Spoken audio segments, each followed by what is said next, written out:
I was sitting in our favorite cozy cafe, the one where Julia and I shared countless mornings together. The smell of freshly brewed coffee mingled with the faint aroma of pastries, creating a comforting atmosphere that always made me feel at home. The familiar hum of conversation and clinking of cups was a backdrop to my thoughts as I sipped on my usual black coffee, letting the warmth spread through my chest. My phone buzzed on the table, pulling me from my reverie. It was a text message from an unknown number. Curious, I picked it up and unlocked the screen. As I opened the message, a photograph appeared, and the world around me seemed to slow down. There, staring back at me from the screen, was Julia. Her soft blonde hair framed her face, her eyes sparkling with a happiness that I hadn't seen in a while. But she wasn't alone. Standing next to her, his arm draped casually around her waist, was another man. The background was unmistakable. A hotel room, its sterile decor and impersonal furnishings clearly visible. My heart pounded in my chest, a mix of shock and disbelief washing over me. How could this be happening? Julia and I had been married for 10 years. We had our ups and downs like any couple, but I never thought she would betray me like this. The man in the photo was someone I recognized vaguely, Mike, a colleague from her office. The way they were looking at each other, the way his hand rested on her waist, left no room for doubt. This wasn't just a friendly business trip moment captured by mistake. This was an affair. My mind raced as I tried to process what I was seeing. A cold, sickening feeling settled in the pit of my stomach. Every laugh, every shared smile, every intimate moment we had ever shared now felt tainted. I felt a sharp pain in my chest, as if my heart was being squeezed by an invisible hand. I spent the next few hours in a daze, my coffee growing cold in front of me. I scrolled through our shared memories on my phone, looking at photos of vacations, birthdays, and quiet moments at home. How long had this been going on? Why hadn't I noticed the signs? Each image now felt like a cruel reminder of what I had lost. Desperate for answers, I decided to dig deeper. I felt a pang of guilt as I unlocked Julia's phone, which she had left at home that morning, but the need to know the truth was stronger. I scrolled through her messages, my hands shaking. What I found confirmed my worst fears. There were dozens of messages between Julia and Mike, filled with intimate details, plans for secret meetings, and expressions of love. Anger replaced my initial shock. How could she do this to me? To us? We had built a life together, and she had thrown it all away for a fling. As I sat there seething, an idea began to form in my mind. Julia thought she could get away with this, but she was wrong. She would pay for her betrayal, and I would make sure of it. I stared out of the cafe window, watching as people went about their day, oblivious to the turmoil inside me. The bright sunshine and cheerful atmosphere outside seemed to mock my pain. I knew that from that moment on, nothing would ever be the same. My unfaithful wife had shattered the life we had built, and I was determined to make her face the consequences. As I left the cafe, I felt a strange sense of clarity. The road ahead would be difficult, but I knew one thing for sure. Julia would regret her betrayal, and I would make sure she never forgot it. Back at home, the silence felt oppressive. Our living room, once a sanctuary of shared laughter and quiet evenings, now seemed like a gallery of broken dreams. I stood there, staring at the photos on the wall, our wedding day, vacations, family gatherings, each one a painful reminder of the life Julia and I had built together. A life she had shattered with her betrayal. Driven by a desperate need to understand, I made my way to the bedroom. I sat on the edge of the bed, Julia's phone in my hand. The initial guilt I felt at invading her privacy had evaporated, replaced by a steely determination. I needed to know how deep this betrayal ran. I started with her text messages. Each ping of a new message revealed more of the affair. Intimate exchanges, plans for secret rendezvous, confessions of love. It was all there. Mike's name appeared again and again, each message a stab in my heart. Next, I moved to her emails. They were just as revealing. Work emails that seemed innocuous at first glance were laced with hidden meanings and coded messages. It was clear they had been careful, but not careful enough. Their arrogance would be their downfall. I turned my attention to her social media.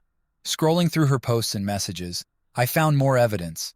Pictures of their business trips, where they managed to carve out personal time. Comments that seemed harmless until I read between the lines. It was all there, in plain sight.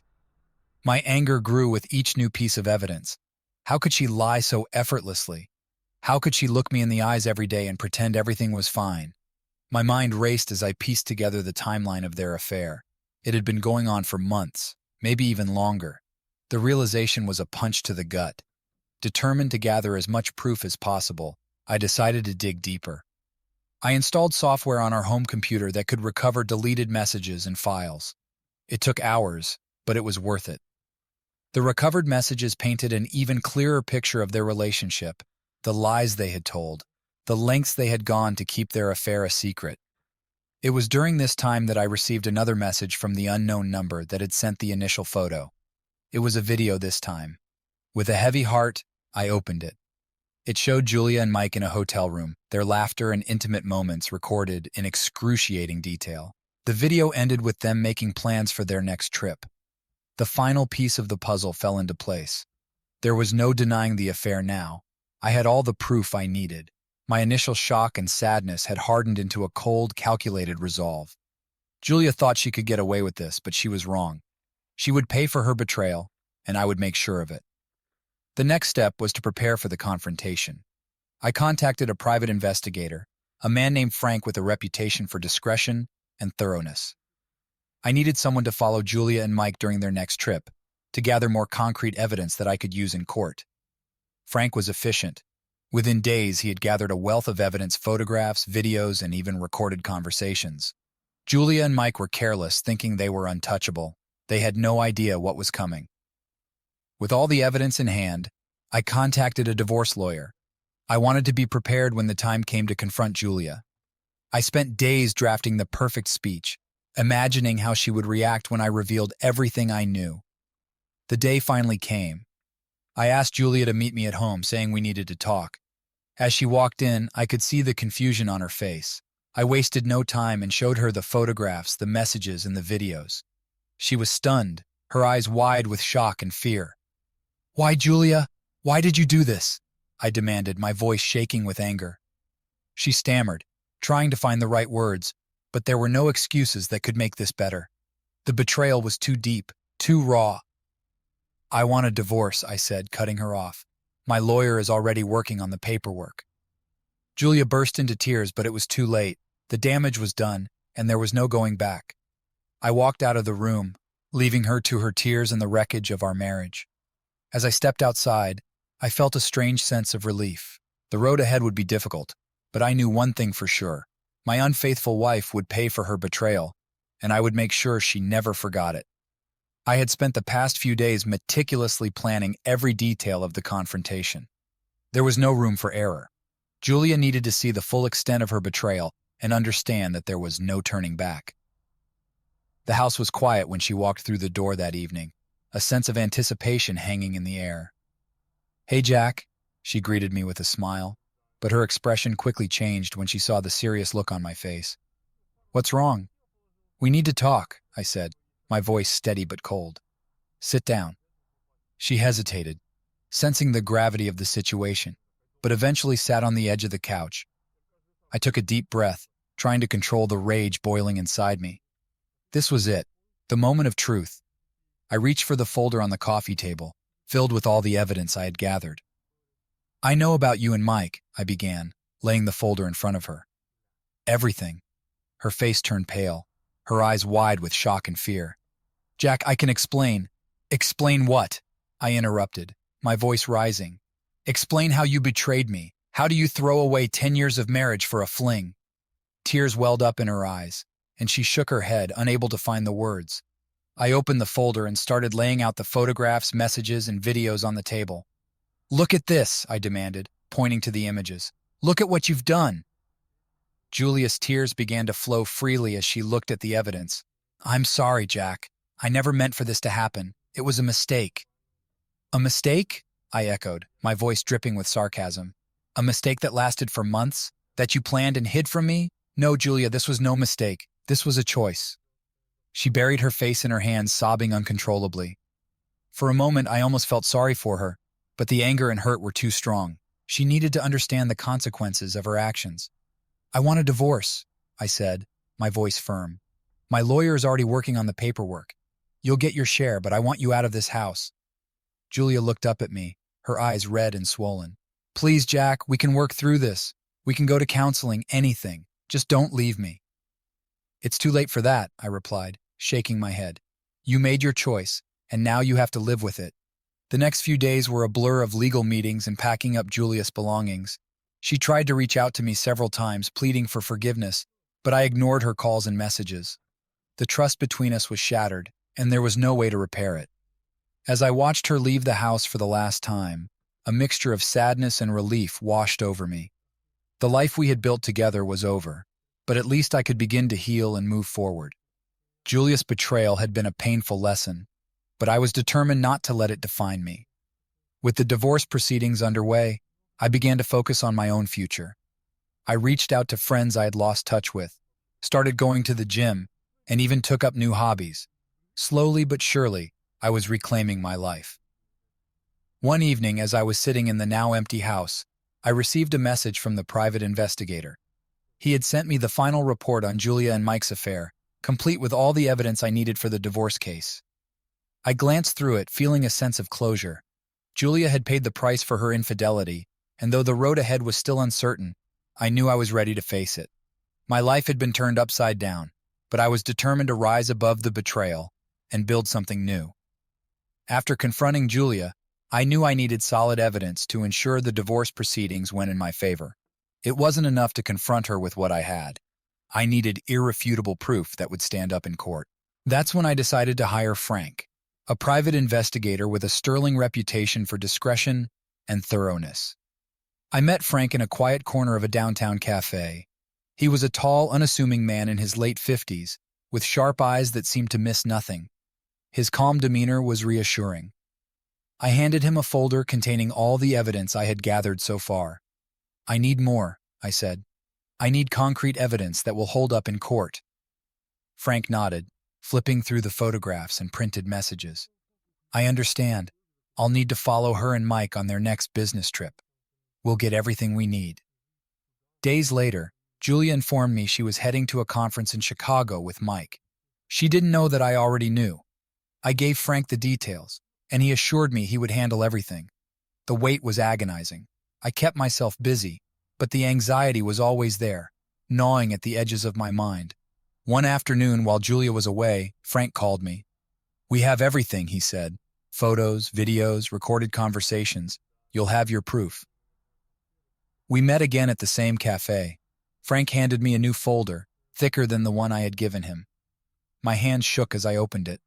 The first photo showed Julia and Mike entering a hotel room together, their hands intertwined.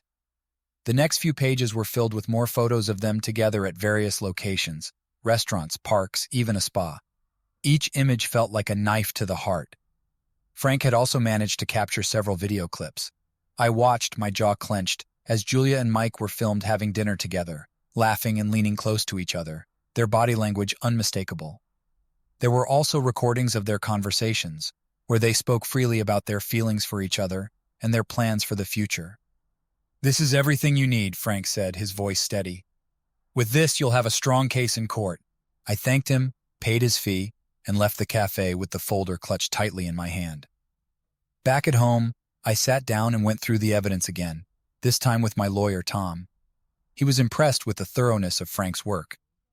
This is excellent, Tom said, nodding as he reviewed the files. With this, we'll be able to secure a favorable outcome for you. The court will have no choice but to see the truth. We spent the next few days preparing the divorce papers, including the evidence Frank had gathered. Tom was confident that we had a strong case, and his reassurance gave me a sense of hope amidst the turmoil. Julia returned from her trip, oblivious to the storm that was about to hit. I watched her as she unpacked, chatting casually about the conference and how exhausting it had been. My stomach churned with a mixture of anger and sadness. She had no idea what was coming. The next morning, I handed her the divorce papers. She looked at them, then at me, her face paling as she realized what they were. Jack, what is this? She asked, her voice trembling. It's over, Julia, I said, my voice cold and steady. I know about you and Mike. I have all the proof I need. This marriage is done. Tears filled her eyes as she scanned the papers. Please, Jack, let's talk about this. We can fix this. There's nothing to fix, I replied. You made your choice, and now you have to live with it. With the papers served and the evidence in hand, the divorce proceedings moved quickly. Julia's pleas and tears didn't sway me. The betrayal was too deep, the trust too broken. As the divorce was finalized, I felt a mixture of relief and sorrow. The life we had built together was gone, but I was determined to move forward. The evidence had ensured that the settlement was fair, and I could start rebuilding my life without the shadow of Julia's infidelity hanging over me. With Julia gone, I focused on finalizing the divorce. My lawyer, Tom, was efficient and compassionate, guiding me through the process with expertise. The evidence we had gathered made the proceedings straightforward, and Julia had no choice but to comply. The day we signed the final divorce papers, I felt a mix of emotions: relief, sadness, anger, and a glimmer of hope for the future. The chapter of my life with Julia was closed, and it was time to move on. As I stood outside the courthouse, I took a deep breath and looked up at the sky. The sun was shining, a stark contrast to the storm that had been my life for the past few months. I knew the road ahead would be challenging, but I was ready to face it. Julia's betrayal had taught me a harsh lesson, but it had also given me the strength to start anew. I was determined to rebuild my life, to find happiness and peace once more. With the divorce finalized and Julia out of the house, I found myself standing at the edge of a vast, empty future.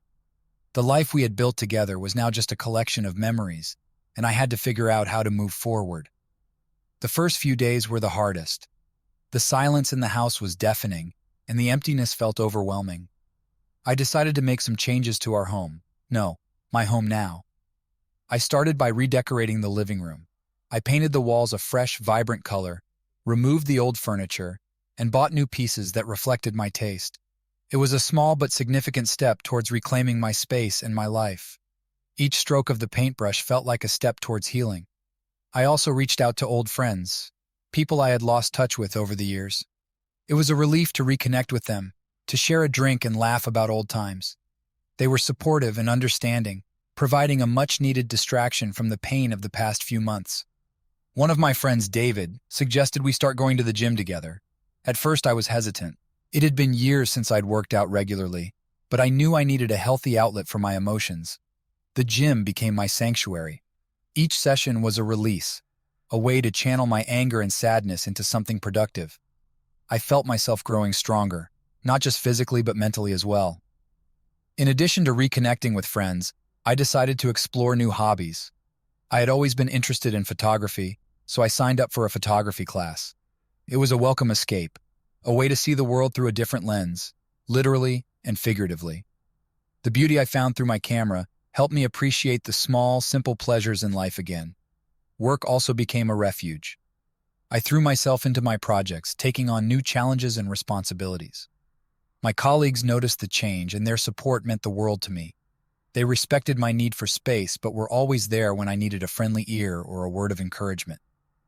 As the weeks turned into months, I found myself slowly rebuilding my life. The pain of Julia's betrayal was still there, but it was no longer the center of my existence.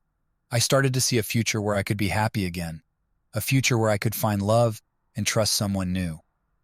One evening, after a particularly fulfilling photography class, I sat down and looked through the pictures I had taken. There was one photo that stood out, a sunset over the city, its vibrant colors reflecting off the windows of the skyscrapers. It was a perfect metaphor for my life at that moment. The sun had set on my old life, but a new day was dawning, full of promise and possibilities. It was during this time that I received an unexpected message from Julia. She wanted to meet and talk. At first I was hesitant, unsure if I was ready to face her again. But after some thought, I agreed. We met at a neutral place, a quiet park where we could talk without interruptions. Julia looked different, more subdued, almost fragile. She apologized once again for everything that had happened, expressing her regret and sorrow. I listened, feeling a strange sense of detachment. The anger and hurt were still there, but they were tempered by the distance and time that had passed. "I hope you can find it in your heart to forgive me one day," she said softly. "I don't know if I'll ever be able to fully forgive you," I replied honestly, "but I'm moving on, and I hope you can do the same." We parted ways, and as I walked away, I felt a weight lift off my shoulders. It was a small step towards closure, a necessary part of the healing process. Life went on, and I continued to rebuild. I found joy in my new hobbies, strength in my friendships, and purpose in my work. The future was still uncertain, but I was no longer afraid. I had faced the worst and come out stronger. Julia's betrayal had taught me many things about trust, resilience, and the importance of self-care. But most importantly, it has shown me that even in the darkest times, there is always a way forward. The weeks turned into months, and gradually, the wounds began to heal. I was finding joy in the small things again. The early morning runs, the quiet evenings spent reading, and the weekends exploring new places with my camera. The emptiness that had once filled the house was slowly being replaced by a sense of peace. One weekend, I decided to take a trip to the countryside. I needed a break from the city and wanted to capture the beauty of nature through my lens. I booked a cozy cabin by a lake and set off early Saturday morning. The drive was therapeutic, the scenery changing from urban sprawl to rolling hills and dense forests. As I arrived at the cabin, I felt a sense of calm wash over me. The lake was serene, the water reflecting the clear blue sky. I spent the first few hours just walking around, taking photos of the landscape, the wildlife, and the subtle changes in light as the day progressed. In the late afternoon, as I was setting up my tripod to capture the sunset, I noticed a woman nearby, also with a camera. She seemed engrossed in her work, moving with a quiet grace. There was something captivating about the way she blended into the surroundings, her presence almost like a part of the natural beauty around her. Eventually, our paths crossed. We exchanged polite nods, and she smiled warmly. "Beautiful spot, isn't it?" she said, her voice soft and inviting. "Absolutely," I replied. "I've been looking forward to capturing this sunset all day." We started chatting about photography and sharing tips and experiences. Her name was Ginny, and she was a professional photographer specializing in nature and wildlife. She had an easygoing demeanor that made our conversation flow effortlessly. We spent the evening photographing the sunset together, exchanging stories and laughter as the sky turned shades of orange and pink. After the sun had set, we sat by the lake, enjoying the tranquil evening. Ginny told me about her travels, the places she had been, and the people she had met. Her passion for photography was infectious, and I found myself sharing more about my journey than I had intended. As the night grew darker, we parted ways with a promise to keep in touch. For the first time in a long while, I felt a genuine connection with someone new. It was a small but significant step in my journey of moving on. Back in the city, Ginny and I continued to stay in touch. We met occasionally for photography outings, exploring different parts of the city and beyond. Our friendship grew, rooted in our shared passion and mutual respect. One day, as we were walking through a park, Ginny turned to me with a thoughtful expression. "Jack, have you ever considered showcasing your work?" she asked. "You have an incredible eye for detail and emotion. I think people would really appreciate your photos." The idea intrigued me. I had never thought about sharing my work publicly, but the thought of it excited me. With Ginny's encouragement, I began to prepare for my first photography exhibition. We worked together, selecting the best photos, planning the layout, and organizing the event. The night of the exhibition was nerve-wracking, but exhilarating. Friends, colleagues, and even strangers came to see my work. The feedback was overwhelmingly positive, and for the first time in a long while, I felt a deep sense of accomplishment and pride. Ginny stood by my side, her support unwavering. Our friendship had grown into something deeper, something that neither of us had planned, but both welcomed. There was a warmth and understanding between us, a connection that felt natural and right. As the exhibition came to an end, Ginny and I stood together, looking at the photos one last time. "You did an amazing job, Jack," she said, her eyes reflecting the joy and pride I felt. "Thank you, Ginny," I replied, grateful for her presence in my life. "I couldn't have done it without you." At that moment, I realized that moving on wasn't just about letting go of the past. It was about embracing the future, finding new passions, and opening myself up to new possibilities. Ginny had helped me see that, and for that, I was profoundly grateful. Life had thrown its challenges my way, but I had faced them and emerged stronger. The future was still uncertain, but I was ready to embrace it, one day at a time. With the support of Ginny and the strength I had found within myself, I felt more prepared to face the final steps of the divorce. The legal process had been moving along steadily, thanks to my lawyer Tom, and the irrefutable evidence we had gathered. However, the emotional weight of finalizing everything was still a significant burden. The day of the final court hearing arrived. I dressed in a suit, the act of putting it on feeling like donning armor for the battle ahead. I met Tom outside the courthouse, his presence a comforting anchor in the storm of emotions I was experiencing. "You're ready for this, Jack," he said firmly. "We've got everything we need to ensure a fair settlement." I nodded, taking a deep breath to steady myself. We entered the courthouse and took our seats in the waiting area. Julia arrived shortly after, accompanied by her lawyer. She looked pale and anxious, a stark contrast to the confident woman I had known. Our eyes met briefly, and I saw a flicker of regret and sorrow in her gaze. The hearing itself was a blur of legal jargon and formalities. Tom presented our case with precision, laying out the evidence of Julia's infidelity and the financial details of our marriage. Julia's lawyer tried to argue for a more favorable settlement for her, but the evidence was overwhelming. The judge reviewed everything carefully before delivering the final decision. The settlement was fair, taking into account the years we had been together and the contributions we had both made to our lives. Julia was awarded a portion of our assets, but the majority remained with me, as the evidence of her betrayal weighed heavily in the decision. When it was over, I felt a strange mix of relief and sadness. The judge's gavel sounded like the final nail in the coffin of our marriage. Julia and I had officially ended what we had once thought would last forever. As we exited the courtroom, Julia approached me.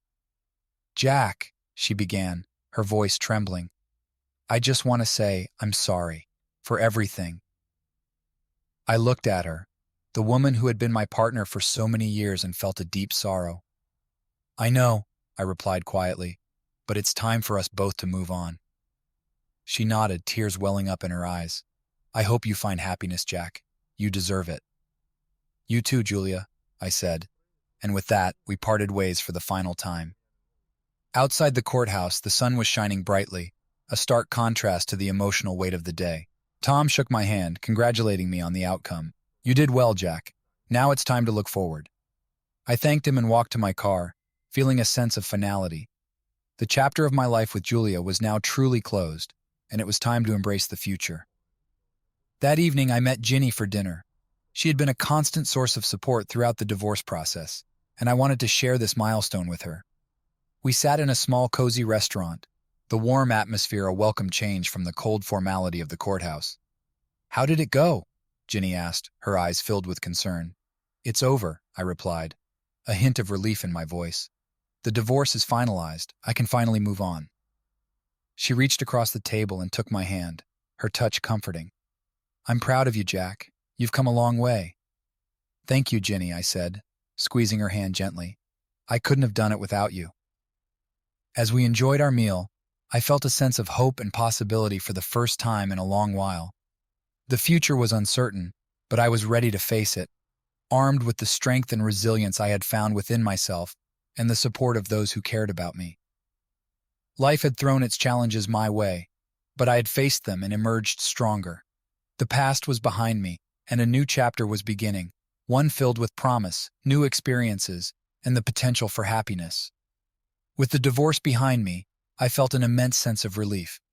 It was as if a heavy burden had been lifted from my shoulders.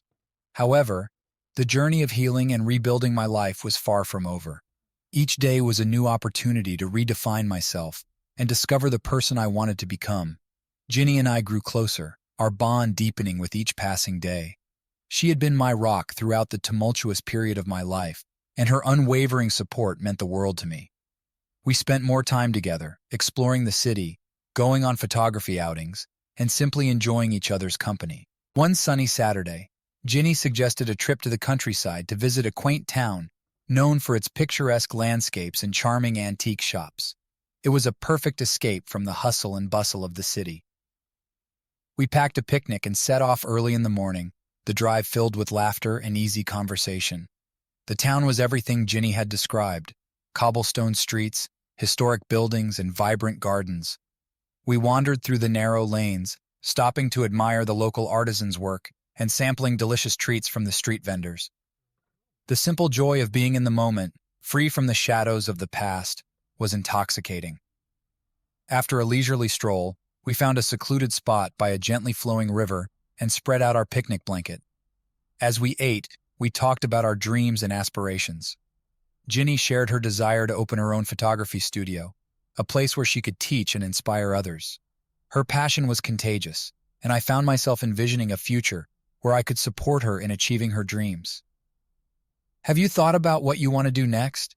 Ginny asked, her eyes filled with genuine interest. I paused, reflecting on her question. "I've been thinking about starting my own business," I admitted. "Something related to photography, maybe a gallery or a print shop.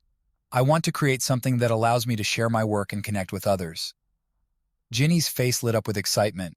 "That's a fantastic idea, Jack. You have a natural talent, and I think people would love to see your work. Plus, it would give you a new sense of purpose." Her words resonated with me. For the first time since the divorce, I felt a clear sense of direction. The idea of starting my own business, of building something from the ground up, was exhilarating. It was a way to turn my passion into a career, to create a new identity that wasn't defined by my past. Over the next few weeks, I threw myself into planning. I researched the market, scouted potential locations, and started working on a business plan. Ginny was by my side every step of the way, offering advice, encouragement, and her invaluable expertise. Together, we brainstormed ideas, designed layouts, and envisioned the perfect space for my gallery and print shop. Our relationship blossomed during this time. The shared excitement and collaborative effort brought us even closer. Ginny's belief in me fueled my determination, and her love provided the emotional support I needed to keep pushing forward. Finally, the day came when we found the perfect location, a charming old building in a trendy part of town, with large windows that would beautifully showcase my work. The space had character and potential, and I knew it was the right place to start this new chapter of my life. We spent the next few months renovating and setting up the gallery. It was hard work, but the sense of accomplishment and the anticipation of opening day kept us motivated. Friends and family pitched in, helping with everything from painting to marketing. The community rallied around us, and I felt a renewed sense of belonging. Opening day was a resounding success. The gallery was filled with people, their faces lighting up as they admired the photographs and prints. The positive feedback was overwhelming, and I felt a deep sense of fulfillment. This was more than just a business. It was a testament to my journey, a symbol of resilience and renewal. Ginny stood by my side, her hand in mine, as we greeted guests and shared the story behind each photograph. Her smile radiated pride and happiness, and I knew that this was just the beginning of our adventure together. As the evening drew to a close, and the last of the guests departed, I looked around the gallery, taking in the vibrant energy and the beautiful display of my work. It was a moment of triumph, a declaration that I had moved beyond the pain of the past and embraced a future filled with hope and possibility. Life had tested me, but I had emerged stronger, surrounded by love and ready to face whatever came next. With Ginny by my side and a new purpose guiding me, I felt truly alive. The past was behind me, and the future was a blank canvas, waiting to be filled with the colors of new experiences and the promise of happiness. A year had passed since the grand opening of my gallery, and life had taken on a rhythm that was both fulfilling and exciting. The gallery had become a thriving hub for art enthusiasts and photographers, and my print shop was gaining a reputation for high-quality work. But beyond professional success, it was the personal growth and newfound happiness that truly marked this period as a new beginning. Ginny and I had grown closer, our relationship evolving into something profound and beautiful.